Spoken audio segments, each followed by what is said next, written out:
Hurmatli xodimlar, oila a'zolarim. Men sizlarga bugun achinarli xabar yetkazmoqchiman. Tinchlikmi? Mazingiz yo'qmi? Kasal-pasal bo'lib qoldingizmi? Aytdim sizlarga, sog' odam o'zini bunaqa tutmaydi.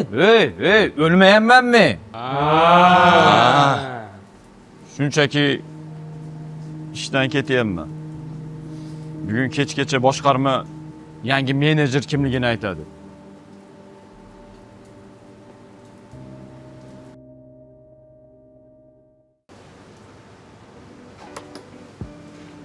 Yangi menejer kim bo'lar ekan?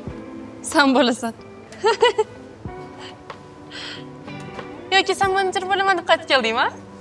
Yo'q, sen uyga yolg'iz ketmasliging uchun. Menejer bo'lib nima ham qilarding? To'g'ri.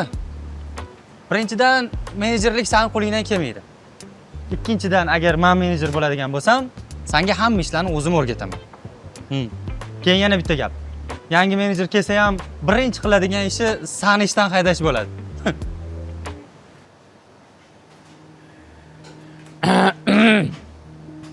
Hurmatli xodimlar. Boshqaruvdan xabarnoma keldi. Javob aytishdan oldin eslatib o'taman. Hammamiz bir oilamiz. Farhod, Nodir, Qodir, Charos. Menejer kim ekan? Xullas, menejer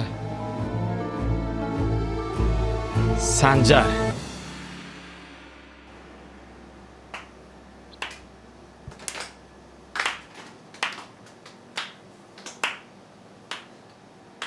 Ishingni qil.